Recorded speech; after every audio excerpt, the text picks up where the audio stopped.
What? All my people, can I get a hello? Hey yo, welcome back to another episode of the Hello Effect Podcast with me, your host Seek, aka Mr. Hello.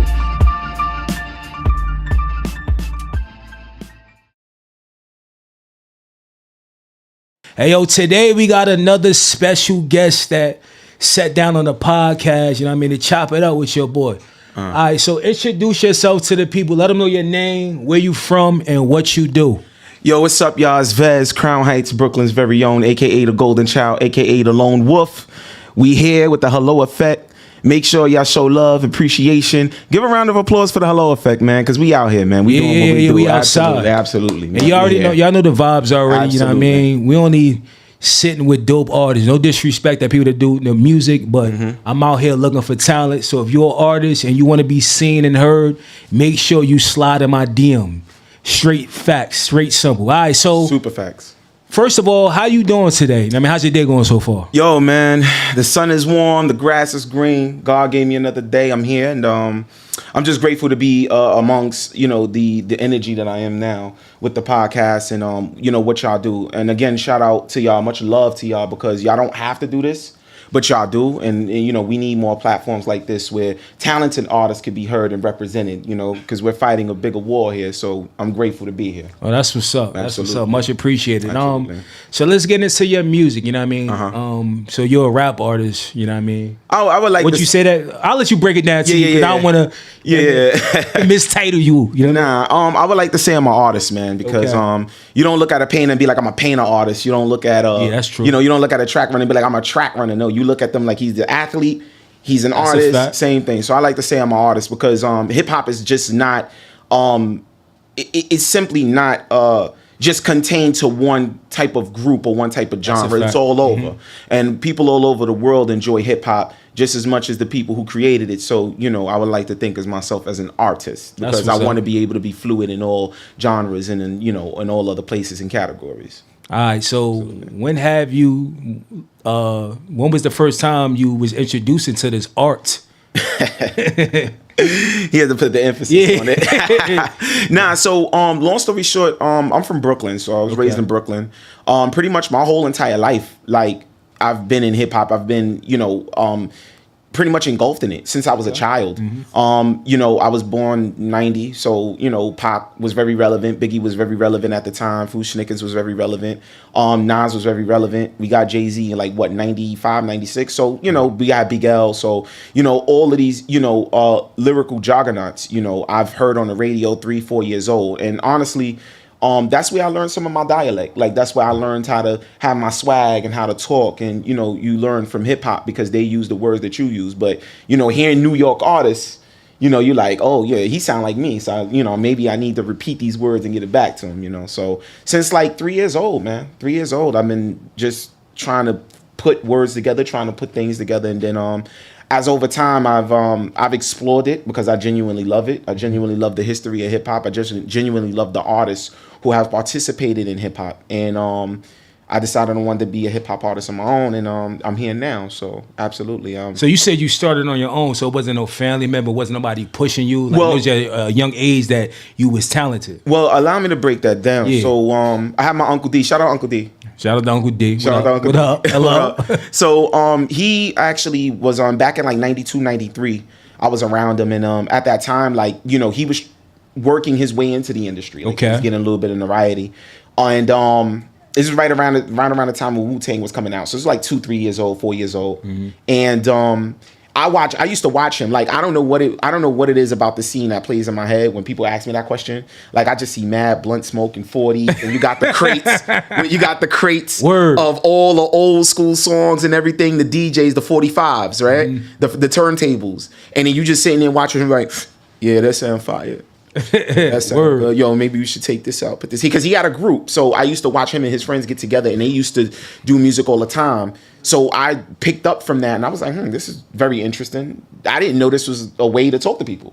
So ever since then, I was just like, yo, this is something I kind of want to pan into. 6 years old, I'm memorizing Bone Thugs and Harmony. God knows, like, they spitting 1,000 words a minute. But I'm learning the word. I'm performing it in front of my brother's friends at 6 years old. And then, like, that kind of set me on the way to kind of understand rhythm, flow, wordplay, lyrical, internal rhyme patterns, things like that. So I've studied years and years and years of just pure hip hop lyricism. Yeah, so respectful, you earned that artist title because everybody don't really take it serious. So so 6 years old, okay, so let's speed it up until you actually was able to either afford to go to the studio or did somebody put you in the studio? Well, it's different. It's a different practice. So like, all right, boom. So I'll go through like a 3-point timeline. So like junior high school, I'm doing poetry. Okay. In junior high school, I was rapping, but not as like nice as I am now, but I was doing poetry and I was doing hip hop in junior high school. Then high school came. I was like, yo, I don't know if I'm built for hip hop. You gotta be a ruffian. Like, a ruffian. Baggy jeans and shit. Back in the day, So I couldn't see myself being an artist because I was a straight poet. Like, you serenade the women, and you could be as complex as you want and not fall under the correspondence of like rhythm and flow. Yeah, that's a fact. Yeah, that's why I just was like spearheaded into poetry. My 12th grade year, I did this poem. I literally forgot how it went, but I wrote it down. They was having like a poetry slam in the library, so they was like, yeah, does anybody else want to come in? I jumped in like a Kuma from Street Fighter. I got something. I jumped in and I spit my poem, and everybody was just like, yo, you got it. You need to be a rapper. I'm like, nah. Cause hold on. What age was that? That was like 17, 18. 17, okay. Right. Yeah, 17, 18. So like I was like, nah, that's not my style. Then when I got to college, then that's all hell broke loose. I was like, yeah, I need to do this. I need to get into this. But why though? What was that moment? What happened? I think that I wanted to see how far I could really go with it. Okay. I wanted to test myself. When I turned 19, I started battle rapping. Yeah, I started battle rapping. We talked about it a little bit on our first interview. Yeah. So go into that though. So did battle rapping really push you to want to pursue, like, because there's a difference between being a regular artist and being a battle rapper, because that's a genre, like, you know what I mean? Right. So for those who don't know, my stage name when I was battle rapper used to be Show Enough, which was look him up. He on YouTube. You can find about. You can find him. Yeah, you still find him old battles, but I laugh at it because at that time I really didn't like. I don't want to say like I didn't take myself serious, but I kind of didn't know what direction I wanted to go. I got you. So I was just doing whatever because it was just me, just being expressive and just figuring myself out.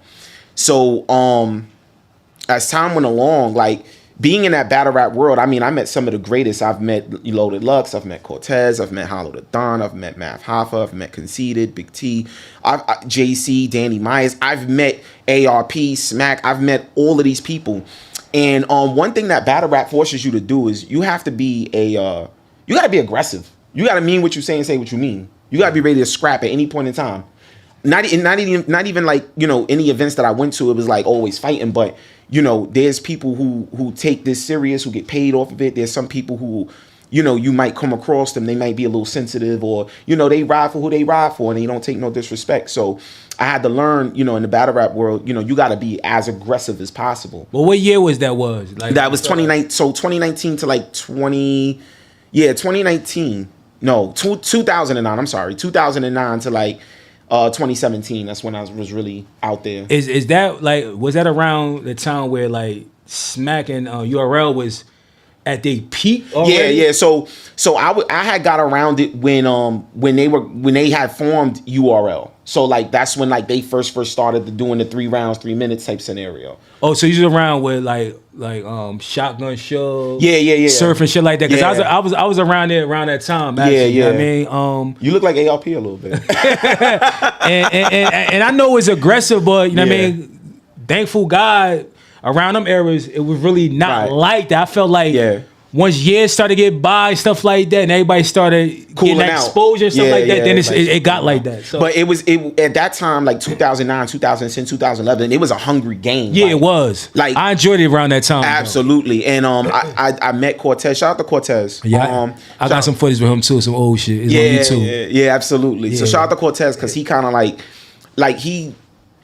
I used to go to him to get advice, like, yo, how do I say this bar? How do I say this line? Like, you know, what's the best way to attack? Even to this day, I still like, you know, how do I keep up with this? And he still texts me back, and you know, he reaches out. I ain't gonna lie, yo, I ain't speak to Cortez in a minute. I gotta highlight him though. You know what I mean? Yeah. So I've been around him, and you know, I learned to just be a little bit more aggressive, stand on business, and be a little bit more abrasive. Don't let people push you around. Yeah. And I've learned art on the artist side of it. I've learned to be a little bit more intricate with my wordplay, be intricate with my lyricism. You know, be explosive. In a sense of, you know, you're there to impress yourself, but you're also there to wow the crowds. So being a battle rapper, it forces you to think outside the box, because you have to think of wild punches. It's hard because you have to think of things that ain't been said before. Then you have to think about how you're going to formulate it. Then you formulate it. I got to rehearse it. Yeah, that's true. So it's different tempos, different speeds, different ways that you could put your stuff, different schemes, everything. So certain things that you can't do in a song because people ain't really got time to think of a full out scheme in a song. You kind of like, you know, okay, I could scheme here and I could get busy here. So that actually taught me to be a little bit more intricate and think outside the box as far as lyricism is concerned. So would you say battle rap helped the artist? Absolutely. I actually encourage you know, up and coming artists to at least get in it for like a year or two. All right, so it's no longevity, you say, like it ain't for everybody. Because I see, don't get me wrong, like I said, I know a bunch of people that's in it. I started when they first started up. Shotgun Surf. I was around the time with Arsenal. Anybody pretty much that came up from Jersey under that little umbrella. Shout out to my man Hazy Roo from Block City. Hazy Roo, you know what I mean? That's my bro right there. You know what I mean? If they ain't come from that era, shit like that, yeah. But so for me, like, you know, I learned a lot, and I was grateful to even be in that. One of the greatest things, and we spoke about this on the podcast, is that one of the greatest things that I think I accomplished is that when I walk in a room, people be like, nah, show enough, get ready for him, because he's coming with some fire. And I believe him. I personally believe I came with some unbelievable bars that nobody's ever thought of before. So, you know, I had to dip into that creative bag. So all I fought for was for my respect. I didn't really care about being number one. Well, at that time I did, but you know, as I got older in the game, I was just like, yo, I just want to be respected. All right, so let's get into, you know what I mean, the two different names. You know what I mean? You got a battle rap name called Show Enough, and that's your past. Yeah. Let's tell about the names. So Show Enough was like a luchador mask. I didn't want a lot of people to know about me. You know what I'm saying? I was pretty much in a field where if somebody get that wrong information on you, your career over, especially your battle rap career. And that's all I had at the time. So as I'm maneuvering through the game, I'm realizing like, yo, like everybody's hiding from something. So when I stepped away from battle rap and decided to go back into artistry, I was like, yo, I don't need to hide myself, because being an artist is one of the hardest things to do in the world, because that you have to have an introspect on yourself. Mm-hmm. You got to be able to say, yo, I'm not perfect because I did A, B, and C, or I did A, B, and C, and I'm not perfect and I know it. And you got to stand on that. Mm-hmm. Where there's a lot of people, regular, normal people, you know, who won't stand on business like that. Yeah. So as artists, we're responsible for telling their story. You understand? Telling your story, but also making it relevant enough and more inclusive enough when it's like, you know what? I do that too. He got a point. I do that as well. So, you know, there's no invulnerability as an artist. You know what I'm saying? You don't get a chance to hide. You have to be vulnerable at the cost and sacrifice of making excellent music. Okay. All right. So the name change is you still the same person or a different person? Nah, I think what it was as I was young, the way I see me at now, I wasn't where I was 10 years ago. Okay. I was very like, I was very ashamed of who I was and scared about what my potential can actually be. And, you know, I was always like very trying to just hide in the corner and do things from the shadows. And then, I woke up one day, I had knowledge of self, and I woke up one day and I said, nah, I am who I am, and I got to be proud of that. You know, I'm not perfect. You know, I fall short like any other human being. So, you know, VEZZ was more of those things where it's like, you know, my first name is Chavez, but I'm like, yo, it's VEZZ. Like, I'm VEZZ. Like, I don't have a reason to hide and operate from a point of isolation or solitude. You know, my job as an artist is to not just give knowledge to the people, but like I said, tell their story and be vulnerable for them.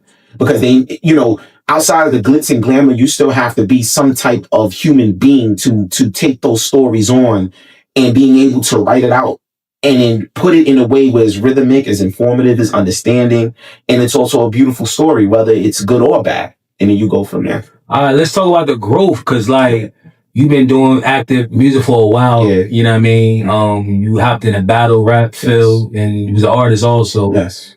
Was you rapping different back then compared to now? Because some people follow the trends, like in order to be seen and heard. And anybody that's watching this, that's not the right way. Be organic, be yourself. Right. You know what I mean? You just gotta have patience. So let's talk about the growth from when you started to now.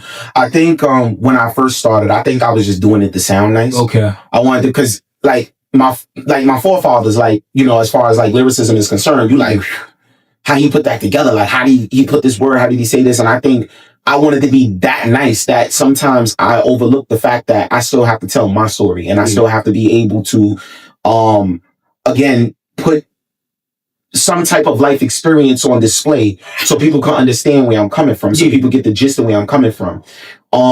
As I got older, like I started doing storytelling. I started doing storytelling in my music, and you know, now I don't do so much of storytelling as you know, making up a story, but now like I take my personal experiences and I put it in a way where I'm like, you know, I'm going through this, and my scenario doesn't change because of my stardom. It's still going to be issues and problems. If you notice, like any freestyle that I do, or like any, like, you know, any song that I might do that's like a one shot, whatever, I talk about my ex a lot, and this is just an example. I talk about my ex, but you know, my ex is like one of those things in my life where it's like, you know, she still might see me as this particular person, but she might not see me as the person that I've changed into. That's a fact. So, you know, I'm proud of the person I became, you know, off of the experiences and all of the shortcomings that I've had in life. And she's an example of, you know, where I was compared to how far I got now. It's still love there. You know, I'm not going to sit there in front, but at the same time,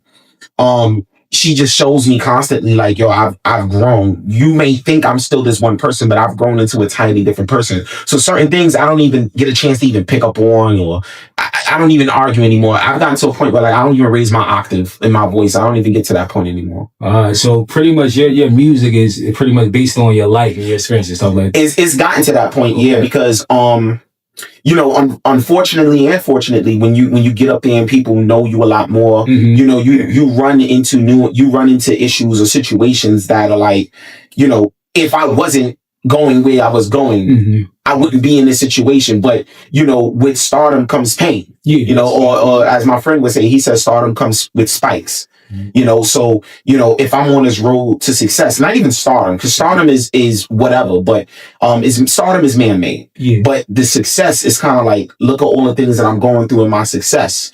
You know, I'm now hitting this point where I'm running into all these issues and problems I never would have thought I would have ran into if I was just being a regular person. But, you know, now that I have a goal set for myself, look at all of the boundaries and that I have to cross, the leaps and bounds, the barricades, the barriers, the obstacles. So now I have to be able to be strong enough to still conduct music in a way where I can draw from this inspiration, or I can draw from this issue, draw from this problem, and just give it to the people, because I can't be the only person going through it. That's a fact. Super fast. So let's talk about like your beat selection, you know what I mean? Also, your writing process, you know what I mean? Because like I said before, like some people like to write alone, some people like to write in groups. Tell the people about your process. So, I'll break it down like 3 points. So, I love like old school soulful. Oh my God, I love the Whispers. I love the Whispers, man. I love the Whispers. I love Ron Isley. Love GQ. I just love old school music. It just does something for me when I'm cleaning. Even when I'm when I'm at my occupation, or just like even when I'm chilling at home, I'm just like, yo, let me put on some Ron Isley. That's the power of music, though. Yo, man, listen. A lot of us was made off that music. A lot of us was made off that music. But you know, just hearing those hymns, and they're talking about stories about love, and you know, or you know, things that they're thinking about, or you know, just hearing them like just really sing it. You know, I love it. So like when my beat selection, I try to go for things that are like really soulful. When you get that little that hum in the back, or you get that vocal in the back, and it's like, oh yeah, that hit something for me right there. And I love boom bap. I grew up in the 90s, so boom bap is my shout out to the golden era fucking hip hop. Absolutely. I'll give you my top 5 at the end. I just love the boom bap soulful joint. I think it just hits a point where it's like, it's you can either be calm or you could be aggressive, but it's just so many ways you could go, as far as, when you want to do it. When it comes to my writing pattern, or when it comes to my writing process, I'll sit on a beat for probably like 3-4 days. Not even less than that. I'll probably sit on a beat for probably like half the day. Hold on, let me ask you, is that always? Because you ain't never had one of them beats. Nah, listen. Crazy shit right now. As I get older in the game, not old as a person, but just as I move forward, I be getting beats, or I'll make beats, and I just be like, I gotta sit on this for a few days. Pause. I gotta really. I had to say pause. Hello. But I really just be like, yo, I gotta think about what I'm gonna say on this, because this is a special thing. I don't want to just get on there and then it's like, I'm just saying whatever. If it's a beat that hits my heart, that hits my mind and my soul, I'm like, yeah, I need to process this. So like one of the things I love to do is like intricate rhyme patterns. I love to do like internal rhyme patterns. I think that just shows your vocabulary. It shows off your vocabulary. It shows off how your mind is thinking. You're thinking of 1,000 things at one time. What rhymes with this word? What rhymes with this word? Shout out to Nas because he taught me that. Just these eternal rhyme patterns, and then I just flow from there. I just try to do punches, which I learned from battle rap. I try to punch. I try to be intricate. I try to flow. I just try to create a scenario where I'm in my pocket and I don't try to go above that. And then, again, even with my life scenarios, I talk about the now and the future. So like, is this a beat where I want to talk about something I'm going through, or is this something that I want to project myself in the next 10 years?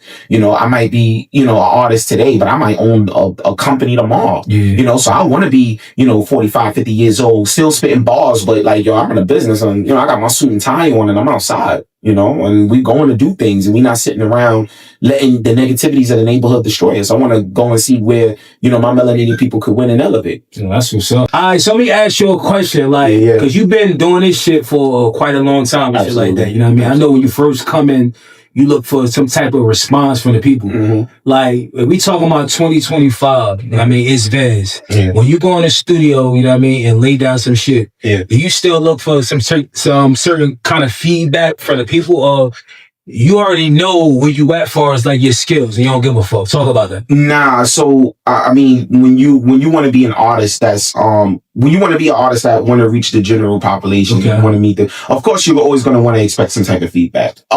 You're going to get it whether or not you ask for it. Mm-hmm. You know what I'm saying? So it's inevitable, but I tend to gravitate towards the people who understand me.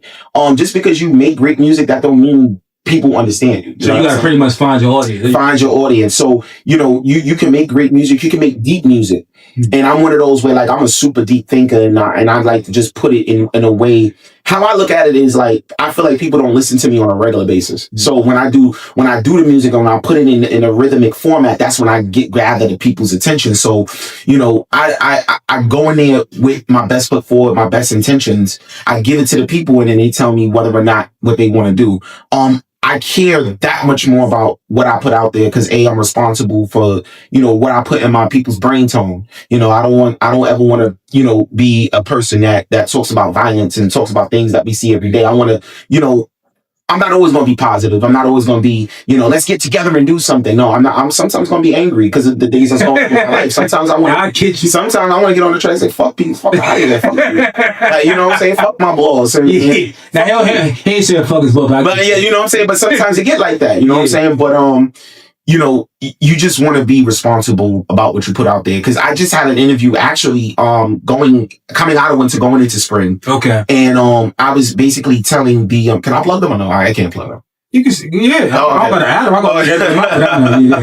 gonna shout out to the Boom Bap Hour because they had me up there. What up? And shout out to them. And I think I connected y'all in some way, shape, or form. I don't know, but shout out to the Boom Bap Hour. They had me up there, and I basically told them, and just like I'm telling you, being a lyricist is like a superpower because you have to speak a different language, and a lot of people don't understand that. So when you're speaking a certain dialect, like I'll give you an example, right? Like when you hear Spanish people from New York and when you hear Spanish people from Spain. Oh yeah, totally different. Yes. The Spanish people from Spain speak proper Spanish, And then we speak more of the, you know, the Spanish people here in New York. They have their own dialect. It's like essentially like Ebonics, right? It's like slang in a sense, right? Yeah. So being able to comprise slang, being able to comprise your own issues, being able to comprise social issues, being able to comprise your thoughts, your feelings, and put them together in music. That's a superpower because you got to be able, you know, you got to be able to give it to your people in a way like. It's a regular conversation to me, but when you hear it, they're like, "Oh my god!" Like you know, you definitely was talking that tone because I'm speaking a language that need to be spoken. Yeah. So, since you don't really care about the feedback, like say if you putting all this work in, I mean, you feel like you crafted a masterpiece. If you don't get back, you know what I mean, the response you deserve, do you get any type of discouraged, like still, or it don't matter? You continue to strive. I used to, but I had to understand that and this was a very hard lesson for me. I've learned that there are more people who are going to be negative for you than more people who are going to be positive for you. But the people who are positive for you, that's who you cater to. That's who you get love at because you're yourself and they understand you. They're not like, you know, I don't really fuck with him, but just being like, yo, I can be accepted in this crowd of people because they understand the atmosphere of what I'm trying to convey. I don't have to be anybody different. But with the people that's negative, those are the people like they expect you to be a different person and sacrifice your morals and your principles to appease what they think music is. And it's not that. Like nobody ever looked at Mona Lisa and was like, yo, Leonardo, I don't know, man. She ugly. Like no one's ever done that. So why would you do that to your artist that's actually trying to tell your story? You feel what I'm saying? Like, you know, I listen, man, the stories that I hear all the time, like, you know, abuse and, you know, domestic relationships and violence, being in the street and loss and, you know, grieving, like, I hear these stories, so I have to be able to take those and write it and give them back their story, but in a way where it's beautiful and it tells their side of the story. That's a fact. So, like, let's talk about support. You know what I mean? Do you feel like you getting the support that you deserve? You know what I mean? And do you look for support from the people you think you should get support from, like, i.e., family members, girlfriends, friends, etc., etc.? More importantly, I do get that support from my family members. Okay, that's I do because they understand. Like I've been doing this for so long. You know, at this point. I can't really see myself doing nothing else, so they understand me. But would you stop it though if you get the support from them? No, I wouldn't, because pause. That's in me. Like you can't. Like I gotta pause it. But that's in me. That's what the Almighty told me to do. You know what I'm saying? That's the promise I made the Almighty. So when I became in flesh, that path was already set for me. So you know, as much as I want to deny it, I'll tell you a quick something. Like anytime I try to stray away from music, it finds its way back to me. Anytime that I think music is escaping me, it finds its way back to me. So it's just like, you know, sitting up 1 o'clock in the morning, just listening to like, you know, the blueprint, listening to It Was Written, listening to Capone and Noriega, The Reunion, listening to just words and just capturing their story in your mind. You like, wow, like they're telling my story, man. When I listened to Illmatic, I was blown away. I was like, yo, this Nas is the greatest. Like I don't kill nobody. So. No, that's a fact. Absolutely. So outside of music, you know what I mean? Name some other things that you do. Like you into like filming, you got any merch? So Justin and all that stuff. So yeah. Y'all don't look at me like I'm some karate. But no. So one thing that I'm actually getting ready to do is I'm getting ready to train in boxing. Okay. I love boxing. I've actually picked up in it over time. So like there's certain fights I watch now and I love boxing, man. Not just for the knockouts, but I watch the technical skill, the technicality. So now I'm taking my boxing training to the next level. Like, you know, sometimes in the morning when I get up, I take my punching bag outside, I go punch the bag, go run my laps, do my little skips with my jump rope. And that gives me confidence. Also too, I'm into Ai-Jitsu, which is Japanese swordsmanship. Okay. So like, you know, the old Japanese movies when they do the cut and they sit there and that's what that is. But that's an over dramatized of it, but over dramatic, over dramatized idea of it. But I'm into Ai-Jitsu. I love the swordsmanship of the Japanese sword. Just being able to know certain stances, being able to just be respectful to your blade, and being able to clean your blade, understand your Bushido when it comes to it, going into different dojos, things like that. So that's dope to me. Oh, that's what's up. So let's talk about, you know what I mean, any project that you got coming out. You know what I mean? What's your next project, song, or whatever that you dropping? So I'll do this one. I'll start with this. I actually just dropped my Lone Wolf freestyle. Mm-hmm. I just dropped that on my Bandcamp. So if y'all follow me, y'all could go into my bio, follow all the prompts in the bio. It'll take you to my Bandcamp, which is direct to consumer or DTC, as I would like to say. So now we're not going through third party. Now you could just buy it directly from me. You. Okay. Absolutely. And I think that that's something that needs to be practiced. But I just dropped the Lone Wolf freestyle. I put a promotion on it. So it's reaching more people. Make sure y'all go and check that out. We talked about it. I'm actually working on, I'm still working on Solidified 2. It might get pushed back, unfortunately, but I got Solidified 2 coming out. It's got about 7 to 8 tracks on it, which is dope. All soulful, nice little party joints. Also, you know, just introspective on my life and how I think. And I'm also working on another EP right now. I'm hoping I could do a double header pause by the end of this year. Mm-hmm. So you got Solidified, and then I also have this EP called Gifted. So Gifted is going to be more of a shorter project, but pretty much Gifted is like, you know, when you're gifted, look at all the things we have to go through. We you know, we're cursed with a gift because we have to deal with shame, blasphemy. We have to deal with jealousy, envy, not even just of ourselves, but other people around us. So, you know, I feel like Gifted is a little bit more deeper for me. And, it tells my story about, you know, being gifted, not even just as a lyricist, but just as a person overall, being able to adapt to certain situations. I'm gifted, you know, so absolutely. That's what's up. Absolutely. All right. So,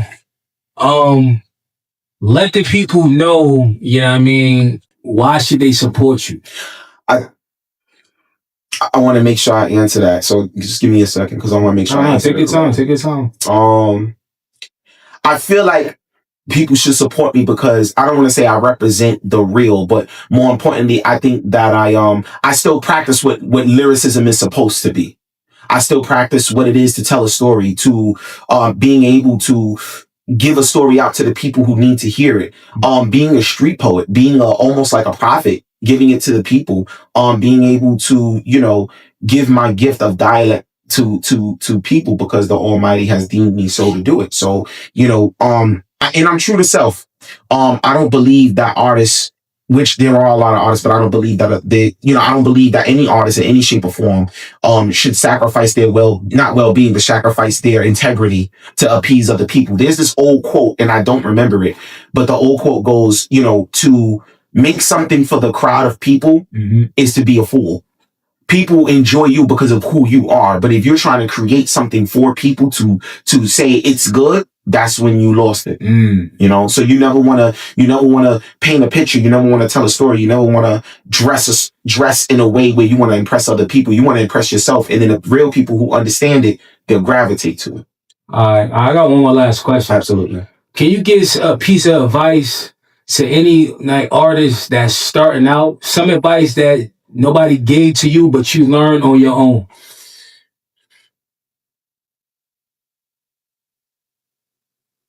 Like, cause you know, when you're coming up in this game, like, especially like you don't have nobody to tell you what to do or how to do things. Yeah. Did you ever come across a time where it's like, you know, damn, yo, somebody told me this? Yeah. I would just say, for that, I would just say, you know, be as creative, but be as original as possible. Don't ever compromise yourself, because the minute that you compromise yourself, that's when you become in the masses. You don't want to be in mass. You want to be stand out, stand alone, do your own thing. So never compromise yourself. Love yourself, love God, love the people around you. And remember, this is not a thing where, you know, you're thinking about yourself. You got to think about your people, man, because you want your music to be timeless. So you want it to go through these, you know, periods where people could go back to it and be like, yo, he said that, and I love it. You know, I when I see the little kids, man, I rap for them, because, you know, they're going to grow up and they might stumble across my stuff and be like, yo, he's dope. God forbid I drop dead tomorrow. At least, you know, they have something that, you know, like, nah, he was on his way. Like, that's how I feel about Big L. You know, Big L was on his way, but you know, his life was cut short. So is many other artists, but, you know, just never compromise, man. Never compromise, and say no. Don't be afraid to say no. Say no when you need to say no. Facts. All right, what's your top 5? You said you want to Oh, yeah. Ooh, all right. So I'm on a fence with one, but I'll give you 4. Nas, Big L, Biggie, AZ, which AZ doesn't even get close to being talked about how he should. And I'm on a fence between Raekwon, GZA, and Inspector Deck. But there's no specific order, or is it in that order? I mean, to me, look. Why no Jay? Usually Jay is listen, it's not that I have certain reservations for Jay. And it's not that I hate him or I dislike him. It's just that Jay was speaking a whole different language that I couldn't understand. And I never could gravitate towards it because I was never in that lifestyle that he has talked about. Yes. But Jay as a lyricist, he's awesome. But if aliens was to come down and be like, yo, give me your top 5, that's what I'm sticking with. That's what I respect it. Yeah. And I feel like everybody always put Jay-Z.